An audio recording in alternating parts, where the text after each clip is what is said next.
Welcome to the Fire and Earth podcast with your hosts, Jason Mefford and Kathy Gruver. Fire and Earth, giving you the keys to unlock your limitless potential.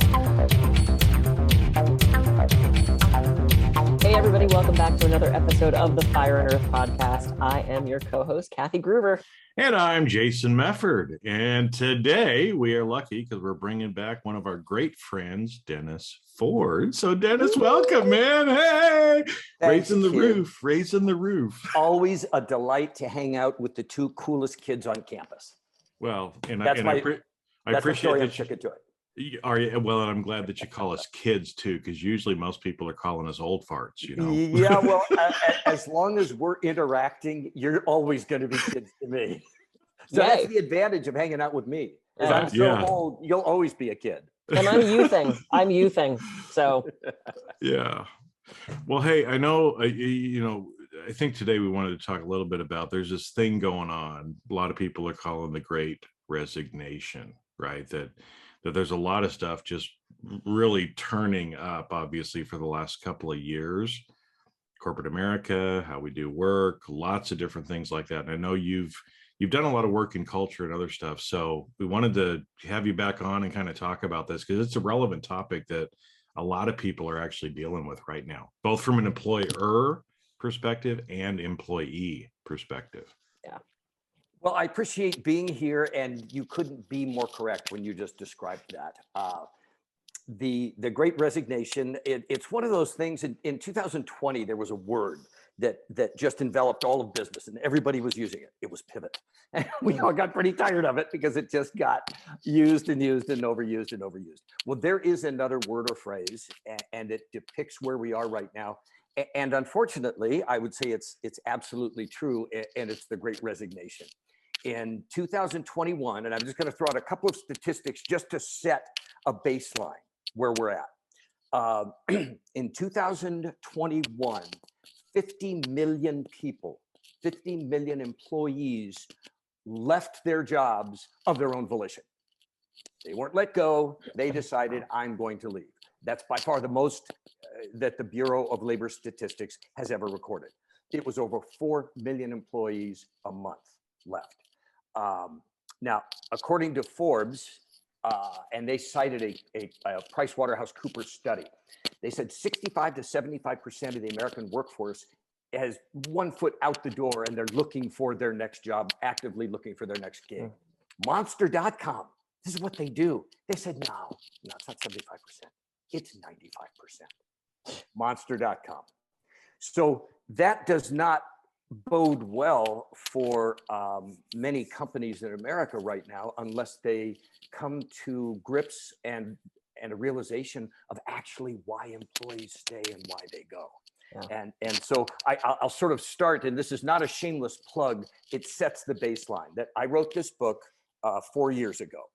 And the premise of the book is that I think, was it Peter Drucker said that culture trumps business plans every time. I think that was his take on business. Well, I absolutely agree with that, and I quantified it in this book that company culture is far more powerful than most corporate leaders make allowances for. And the proof in that is that when I wrote the book, 87%, statistically, 87% of the American workforce was unengaged and unhappy. Well, Gallup just redid that for 2021. You know what it is? 87% of the American workforce unengaged and unhappy. Now, you don't have to be a visionary to know, do unengaged and unhappy people tend to do a really good job? One of the things I laugh about, it's in my book, and I speak on it, is that nothing that I advocate an 8th grader does not know. If you ask a 13-year-old, let me ask you, do you think that somebody who's appreciated and trusted, respected, do you think they do a better job? 13-year-old, well, duh. Now, smartest people in the room, Wharton MBAs, Stanford MBAs, Harvard MBAs, heads of companies, C-suite leadership, and I've sat in hundreds of meetings with them. They don't know that. Either they never knew that or they have forgotten it, because if they knew it, 87% of the American workforce would not be unhappy and unengaged. Well, and what's so stunning about that, first of all, I don't do math, but numbers don't lie. So if 87% is the consistent number, that's the number. I mean, that's the reality of the situation. And it's fascinating to me because I think, we had this shift from, when my dad was in the workforce where it was, you got your job and you stayed there forever and you got your pension and you got your watch when you retired and that was your life. And now I think work has become so transactional, like they've taken the human out of it. Now companies are going that other direction. And I love that we're going to talk about culture and the great resignation and how to keep people happy and engaged, because if they're not, your business is going to fail. And I'm starting to do a lot of corporate coaching and corporate consulting, and I'm seeing this across the board of every industry. How do we keep our people happy? How do we keep them engaged? How do we keep them from just up and leaving? Because the cost of that turnover, excuse me, the cost of that turnover is huge to onboard someone new, to replace that, to do. So, we need to see some changes. And I think if nothing, I think some good came out of COVID. And if nothing else, I think this was a time for people to sit in that stillness and make different choices. So, and I'm glad to see this is happening and that we can have this conversation. I'm going to hit on something you just said, and it is wildly important, and that's how much do resignations cost? Mm-hmm. Hard number, $1.2 trillion in 2022 is predicted. It was over $1 trillion in 2021. Again, this is data-based, hard number, Bureau of Labor Statistics, Gallup, Harvard Business Review. Yeah. And the general rule of thumb is that it costs about 2 times a person's salary to replace them. And that takes into account some opportunity costs and getting people up to speed. And this is an employee that you want. The tragedy for companies in America through the Great Resignation is they're not losing employees that they would just as soon get rid of. They're losing key employees that are integral to their business. And when that employee leaves, it can be, depending on their skill set, 3 to 4 times. So even just do the math in your head. If you've got 500 employees and you roll 100 over a year, that's just, we roll about 20% of our employees over a year. This year it's going to be more. If a business owner would just simply look at their salary, do the simple multiplier, they'd have a number that those resignations cost them.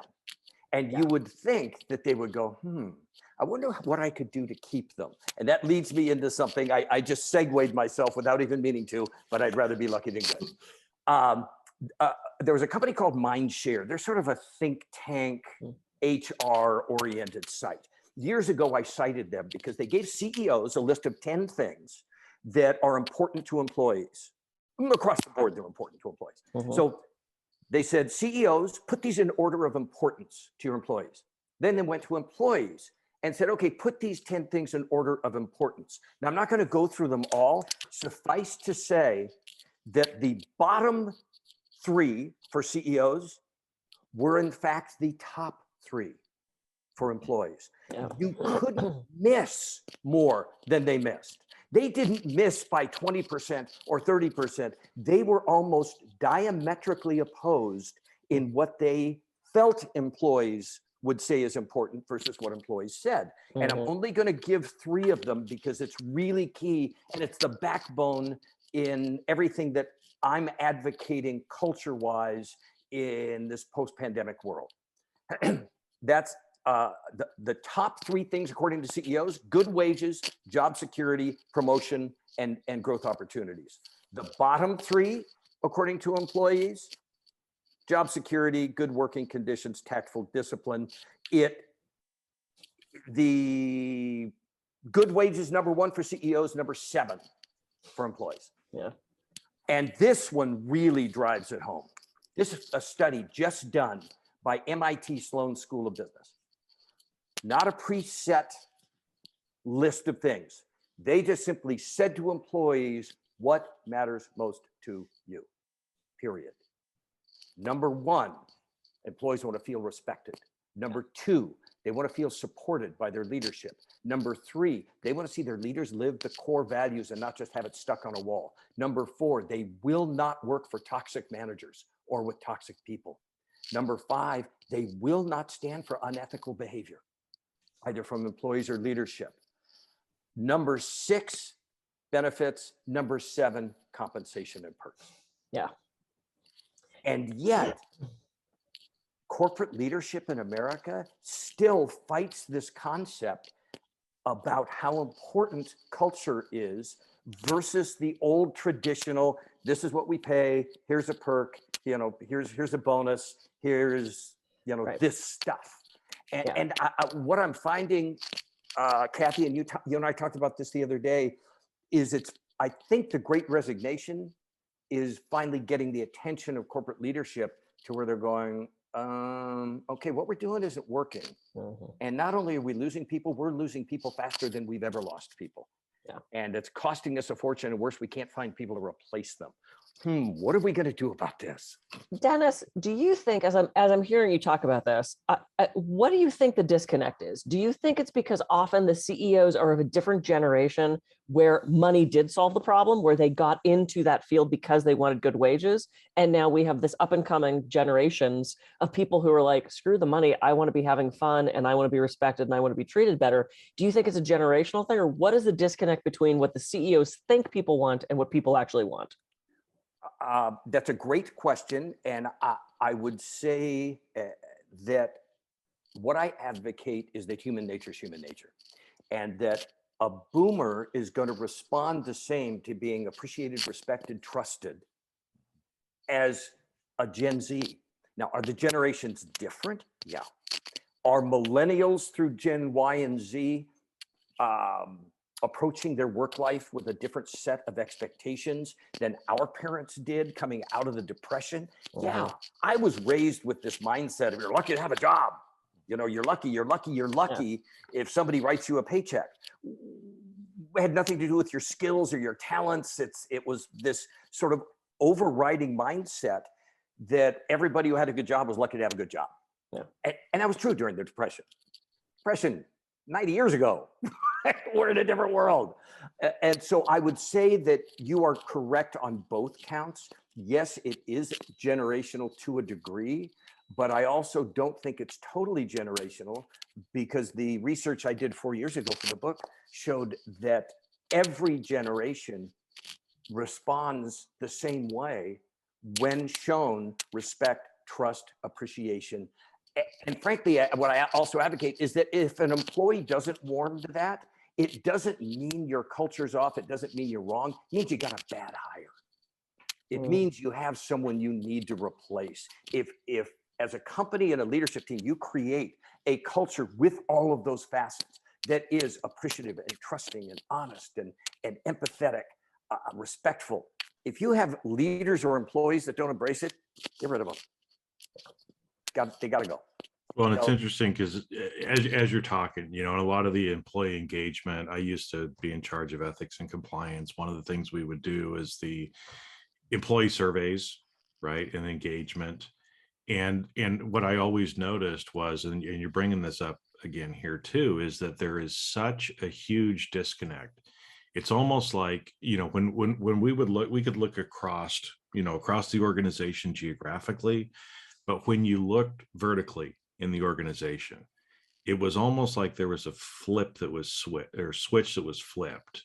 When somebody gets to be a director or VP, they have a totally different view of what's going on in the organization from everyone else in the organization.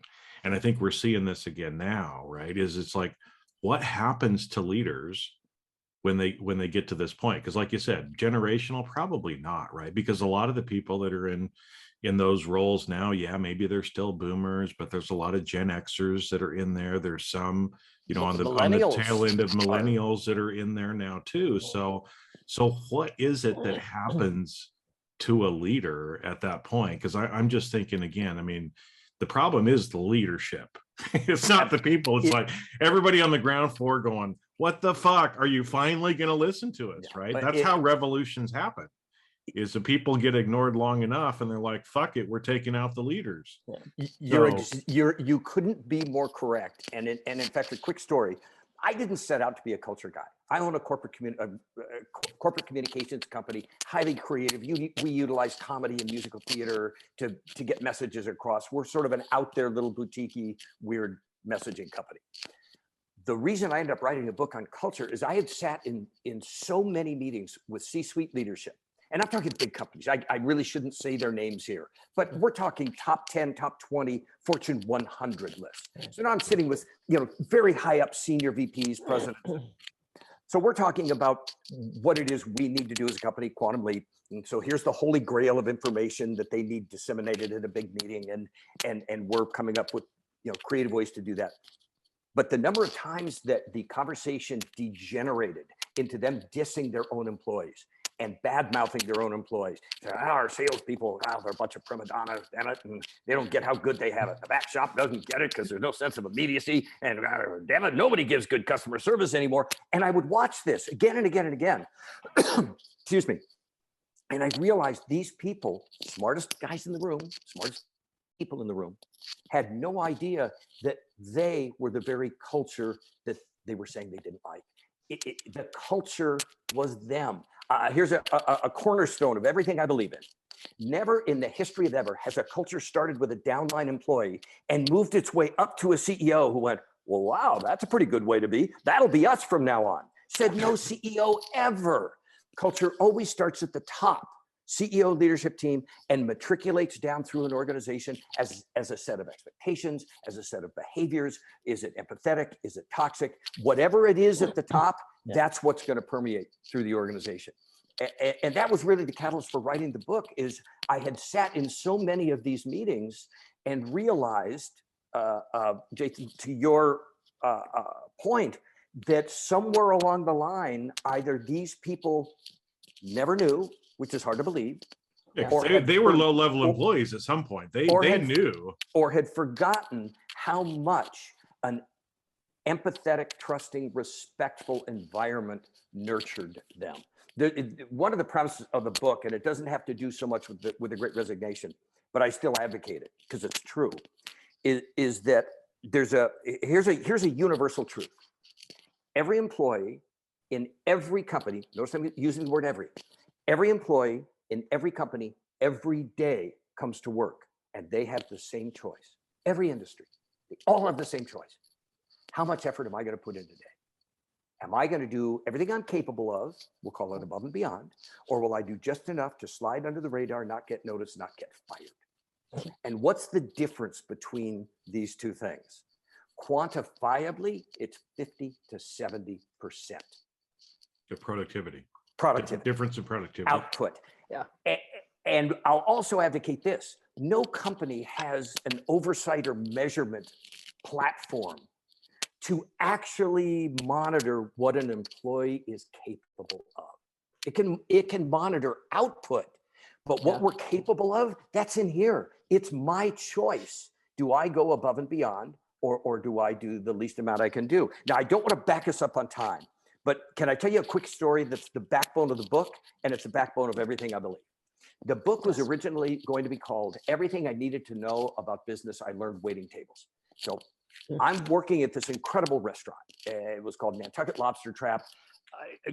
Putting myself through college, greatest gig ever. So this one night, we were packed as always.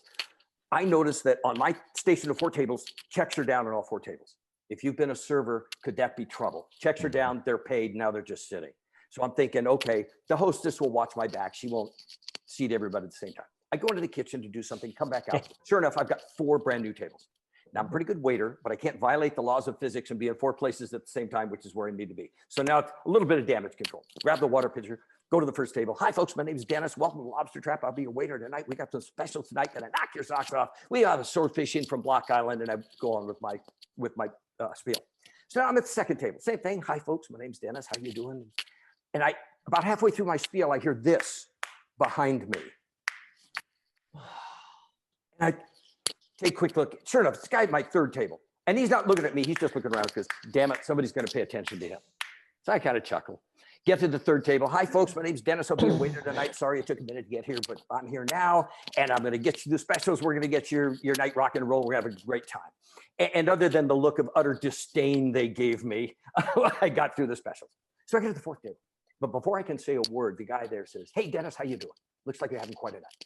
I laughed. He said, let me guess. You had your entire station set at the same time, didn't you? I went, yeah, I did. He goes, yeah, I thought so. Well, I'll tell you what, by the way, I'm David, this is Eileen. We're here for the long run. We're going to have a nice night. So if you can have someone bring us a cocktail, maybe two, we're going to just sit and chat. So you go and do whatever you need to do to get caught up. And when you have time, come back, tell us about the specials, and we'll start our night. Now, one table that night got my absolute above and beyond everything I could give them. Seriously, everything in my purview as a waiter, I gave them. Oversized shrimp and crab cocktails. I personally selected the cut of fish and handed it to the cook. Free dessert. I bought them an after dinner drink. Now, I'm just going to spitball here. Who do you think got that above and beyond level of service? It was this guy, right? Yeah. Thanks for playing. So clearly, David and Eileen got this level of service. Everything that I could give them. Now it begs the question, did we have a side deal? I mean, of course, there's going to be a tip. Was there a bonus? Was there some deal we made where I was going to make more on their table? No. Were they friends? Were they family? Did I have a reason to do that? So again, and the answer is no. So it begs the question, why did I choose? And this is so key. I chose to give that level of service to them. Yeah. Understanding, respect, kindness, consideration, consciousness, because they could look at you and go, you look a little bit, they were aware of their show, they were present to that. And I think there's so many leaders that aren't, and I hear this in employers that my friends have. It's like, yeah, they pay me shit, they don't respect me, they treat me like crap. Why would I show up and do a good job? And the postscript to the story, there was a table that night that got just enough that I would not get fired. I'm a really good waiter. They didn't get my best. Yeah. I'm certainly not going to get fired. I'm a waiter, but I'm not going to do anything gross. But they got nothing from me more than what was dictated in my job description. Lady. Well, and let's convert this to a business, a real life business thing, right? Because people are going to say, oh, Dennis, that's a great story. It's lovely, right? But I've heard this kind of discussion, I'm guessing you have too, right? Is it sounds like, again, most of the leaders don't have empathy. And so again, let's take this into a corporate environment where, let's say, Dennis, you're having some struggles right now. Maybe you're going through a divorce, you've got a sick child, maybe you've got an elderly parent, something is going on similar to having 4 tables seated at the same exact time, right? So maybe you're not able to show up at work right now for a couple of months the way you normally would and give the great service. Most of the leaders are over there like this guy, right? Like, Dennis, I don't give a shit that your parents are sick. I don't care. You've got a job to do. You get your ass to work 40 hours a week or we're going to fire you. Mm-hmm. Right? Most leaders are like the guy at the table clicking their fingers. Right? It's the leaders that are like, Dennis, you know what, dude, I totally understand. I have an elderly parent too. I understand what you're going through. I realize that for this next little time. Now, we still got work that needs to be done, but we're a team, man. I understand. I get it. Let's figure out a way that as a team, we can help and support you through these 2 or 3 months while you're dealing with this. How are you going to respond afterwards, right? That leader's got you for life because you have built that relationship with them. You've understood and had some empathy for them. Is that person going to show up 100% when they can? I got to say that they would. I mean, I know from some of the people I worked with, it's like, dude, I am going to give you my blood, sweat, and tears for the rest of my life. Yep. Because of what you did for me, right? It costs you nothing. That's the irony, is right. that companies will spend a fortune on bonuses and programs and recognition and trips and all financially based, assuming that's the catalyst. That's the thing that all employees look for. What you just described, we will walk through fire for someone who does that for us. Actually, we don't have enough time. I've got another restaurant story that absolutely epitomizes what you just said. And it all comes back to a very base reality about human behavior and human response. And corporate America apparently doesn't get it because 87% of the American workforce is still unengaged and unhappy, and 75 to 95 are looking for a new job. Yeah. Well, let me ask you this, Dennis. Yeah. So what's the solution to this? I mean, we can say, hey, be empathetic, be kind, if there's still clearly a disconnect, because this is not like, we're not the first people that had this conversation. This has been 10, 20 years of us having this as a global conversation, and there's still this disconnect. So what's the solution to this? How do you get to those leaders and reach those CEOs and say, here's the data, we need to be kind, empathetic, understanding, magnanimous, present, conscious. How do we convince them? That's a great question. The way we convince them is that, one, we have to get in front of them, as you said, and that is the rub. Because if you ask most C-suite leadership teams, presidents and CEOs, how's your culture? Oh, culture's great. They're so disconnected from it. Now, as a culture consultant, what I live and die by is I need one person to at least embrace it in a C-suite team. I need someone to go, wait a minute, I think we maybe have a disconnect here. And the second part of it is knowing that it's not just a possibility. You can create an intentional culture. Most cultures in American business are happenstance. They just happen because they happen. And most are not very good. But a few companies over the years, Tony Hsieh at Zappos was one of them. He knew the value of culture and he wrote it down. He said, this is who we are. And this is how we're going to hire. And if you're not going to live by this, you're going to go. I'll give you money to go. He literally gave employees money to leave if it wasn't a good fit in the culture. That's extreme, but every time they had a job opening, they'd get 1,000 applicants. A warehouse job. It's not because 1,000 people wanted to work at a warehouse. They just wanted to work for Zappos. Yeah. So what I advocate, it's not a pitch for my book, but it's just something that I've done, is I have a 6-step plan, process, a protocol to establish what your culture is and come to grips with it. Because again, we acknowledge most leaders actually don't know. One, they don't know their own culture. Two, they don't even know what culture is. Not really. Yeah. Come to grips with it, deal with it, and then conceive and create what would be the perfect culture to you. Now, hopefully that encapsulates respect and trust and appreciation and all the things we know that humans respond favorably to. But that's part of the process to then create an intentional culture. Then the next step is to implement it and manifest it. It's a long process. I won't go into it here, but I advocate that it takes a year. There's no email in the world that's going to change a culture. It's only changed by behaviors consistent and empathetic. Kathy, that's what. Yeah. And frankly, most employees, I'll tell this to a CEO: be prepared for most of your employees to think this is bullshit.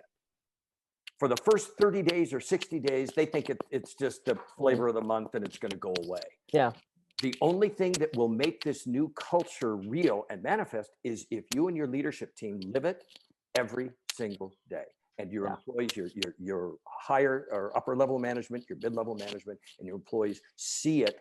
And remember that all behaviors and culture matriculate down from the top. So over time, as people are exposed to this, you will, one, find most people embrace it, and two, you'll find toxic people or abusive people who don't, and they have to go. Yeah. And so, Kathy, you ask, what do we do? People like us, all three of us, we get involved with a C-suite team that's amenable and open to looking at their own culture, and we help them through a defined process create an intentional culture. I use that word a lot. Yeah, an intentional culture based on the things that drive human beings from the heart and the mind and the soul. And I'm not getting all namby-pamby because there's data that backs every bit of this up. Yeah. There's absolute hard data that takes this from the realm of, oh, cultures feel good, and my company, everybody likes each other and everybody treats each other well. A lot of leadership in American business, they think that way. They diss culture. It's not important. Well, we have the data that shows not only is it important, it's wicked important Yeah, the most. Yeah. and costs them a lot of money. Absolutely. So we have 10 seconds left. Jason, final thoughts for you. Well, we can go on for days. Well, Final thoughts before we Yeah, I mean, I think, Dennis, the working title you had for your book, everything I needed to know, I learned at waiting tables. It's as you're talking, it's like, this is not rocket science. It's not rocket science. Okay. You've got a great book. There's things out there, but it's like, for all the leaders that lose their humanity. Yeah. That's what really is happening.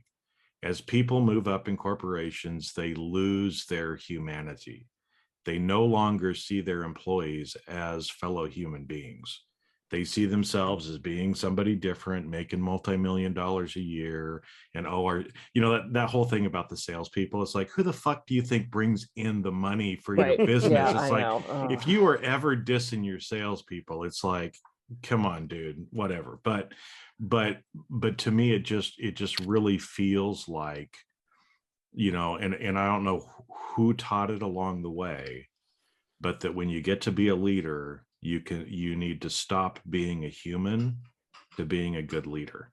And we all know that's bullshit. That is not true. It is not true, but it's so much about just remember and be a human and treat other people like a human being should be treated. I'm my guess, because I don't have an MBA. My guess, though, is that not many MBA programs focus on what you just described. They will focus on numbers, on process. Humans 101. Finance. I do have an MBA, and I can confirm that we did not have a course on that. And so maybe even this level of higher education beats that humanity out of them. I don't know, because I never went through the program. But somewhere along the line, you're exactly right. Assuming they once had empathy, so many of them don't now. And the numbers don't lie. Yeah. Truly, if American business leadership was doing a great job, was empathetic and respectful and appreciative, the numbers year in, year out would be different. Yeah. And they're not. Yeah. They're just not. And they're getting worse, actually. They're not getting better. They're getting even worse. And then companies wonder, why are people leaving? Yeah. Well, like I said, COVID gave people that ability to sit in that silence and ask, what do I really want? How do I want to be treated? Where do I want to be in my life? And so it gave us that chance to then have this conversation. Oh, this has been great. Dennis, what's your website? Where can people find you, the book, all that good stuff? It's I don't have a separate website for my book because I actually have this other business life. So it's qlpnow.com. So that's Quantum Leap Productions. And then one of our services is culture. And then there's a page with the book and all that stuff. Yay. We'll send everybody there. This has been great. I love this conversation. And yeah, I mean, it's time to make those changes. It's time to be conscious and empathetic as a leader. And it's time to fly trapeze again, Kathy, because we have not flown trapeze together in a really long time. I know. I've been traveling every weekend. I'm actually going to be in Seattle this coming weekend to fly up there with them. So I'm excited. I can't wait to go see their show and all that. God, that's going to be amazing. We won't go into that, but that's going to be way cool. Have a wonderful. We'll bring all our trapeze friends on. We'll have a conversation. Cool. I am Kathy Gruver. I can be reached at kathygruver.com. And I'm Jason Mefford. I can be reached at jasonmefford.com. So go out. Hey, this week, just practice being a human. Be kind to a few people and see how it feels, because I promise you, it'll make you feel good, but it'll also make them feel good as well. Who knew? I know. They're crazy. Amazing, right? And with that, we'll catch you all on the next episode of the Fire Earth Podcast. See ya. See you, kids.